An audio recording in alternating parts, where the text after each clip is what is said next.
Today TV ప్రేక్షకులకు స్వాగతం.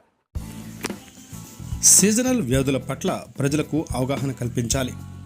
MPP Venkata లలిత కుమారి. ప్రస్తుతం విజృంభిస్తున్న సీజనల్ వ్యాధుల పట్ల ప్రజలకు అవగాహన కల్పించి జాగ్రత్తలు పాటించే విధంగా చర్యలు చేపట్టాలని మండల ప్రజా పరిషత్ అధ్యక్షురాలు దావూరి వెంకట లలిత కుమారి అన్నారు. మండలంలోని వెల్లటూరు ప్రభుత్వ ప్రాథమిక ఆరోగ్య కేంద్రంలో ఎండిఎస్ సమావేశం ఎంపీపీ అధ్యక్షతన జరిగింది. ఈ సందర్భంగా వారు మాట్లాడుతూ ఇంటి పరిసరాలు పరిశుభ్రంగా లేకపోతే దోమలు విజృంభిస్తాయని, దోమల ద్వారా అనేక వ్యాధులు ప్రబలుతాయని అన్నారు. గత 10 సంవత్సరాల నుండి ఏ ప్రాంతంలో కూడా దోమతెరలు కనిపించడం లేదని, ఫ్యానులు, మస్కిటో కాయిల్స్ వంటివి అంత ఉపయోగకరంగా ఉండవని, దోమల నివారణకు పటిష్టమైన చర్యలు దోమతెర వాడటమేనని ఆమె పేర్కొన్నారు. ఆశా వర్కర్లు, సిబ్బంది వారికి సంబంధించిన ఏరియాలలో ప్రజలను చైతన్యవంతులు చేయాలని ఆమె సూచించారు. సీజనల్ వ్యాధులు అధికంగా వ్యాప్తించే ప్రమాదం ఉన్నందున ఆశా కార్యకర్తలు, ఆరోగ్య కార్యకర్తలు మరియు ఎంఎల్హెచ్పీలు, సూపర్వైజర్లు ప్రజలకు అవగాహన కల్పించాలని ఆమె తెలిపారు. ముందుగా పశ్చిమ బెంగాల్లోని కలకత్తాలో డాక్టర్పై జరిగిన అత్యాచార ఘటనకు నిరసనగా సమావేశం 2 నిమిషాలు మౌనం పాటించింది. అనంతరం కొవ్వొత్తులతో ర్యాలీ నిర్వహించారు. ఈ కార్యక్రమంలో వైద్యశాల డాక్టర్ చావలి రామలక్ష్మి, వైద్యశాల సిబ్బంది తదితరులు పాల్గొన్నారు. దాన్ని బట్టి తలనొప్పి భయంకరంగా వస్తుంది. అది రాకుండా ఎటువంటి చర్యలు తీసుకోవాలనేది కూడా మీరు చెప్తే, ఎందుకంటే నర్సులు అంటే వాళ్ళకి మంచి సదుద్దేశం. డాక్టర్ దగ్గరికి కాకపోయినా మీ దగ్గరైనా సూచన సలహా తీసుకుంటారు వాళ్ళు. కాబట్టి అటువంటి చిన్న చిన్న టిప్స్ చెప్పి వాళ్ళ ఆరోగ్యానికి మీరు దోహదపడేలాగా చేయాలి.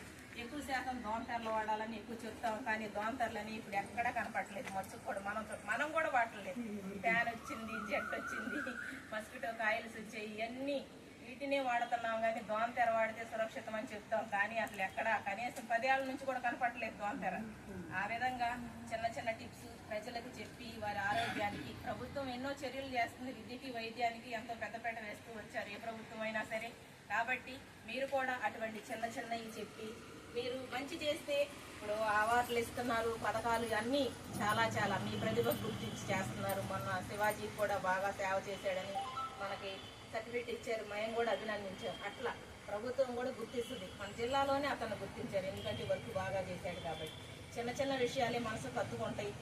మీరు కూడా గుర్తుపెట్టుకుని మీరు బాగా చేస్తే మీ డాక్టర్ గారికి మంచి పేరు వచ్చింది. మీరు చేసిన కృషిని బట్టి మండలానికి మంచి పేరు వచ్చింది. కాబట్టి మనం సేవ చేస్తున్నామంటే దానికి గుర్తింపు రావాలని, ఆ గుర్తింపు రావాలంటే మనం ప్రజల్లో నానాలి. వాళ్ళు బాగా చెప్తారు. ఇటువరకు లాగా కాకుండా గవర్నమెంట్ హాస్పిటల్లో ప్రసవం అంటే ఇటువరకు భయపడేవాళ్ళు ఏమైపోయిద్దోనని. ఇప్పుడు ఆశాలమ్మటే పడుతున్నారు, తీసుకెళ్ళండి. రక్తహీనత ఉంటే ట్యాబ్లెట్లు ఇస్తున్నారా, సిజేరియన్ చేస్తున్నారా, ఎవరిని గుర్తుపెట్టుకోవట్లేదు, మిమ్మల్ని గుర్తుపెట్టుకుంటున్నారు. కాబట్టి మీ సేవలు ఎంతో అమూల్యమైనవి, ప్రజలకు చాలా కావాలి. ఇంకా రానున్న కాలంలో కూడా మీరు ఇంత సేవలు అందించి ప్రజలందరూ ఆయుధారోగ్యాలతో ఉండటానికి మీకు మీ వంతు కృషి చేస్తారని డాక్టర్మ్మ గారు కూడా ఏ టైంలో నేను ఎవరి కోసం ఫోన్ చేసినా రిసీవ్ చేసుకుంటారు. ఆ విషయంలో డాక్టర్మ్మ గారిని మీ స్టాఫ్ అందరిని కూడా మెచ్చుకోవాలి.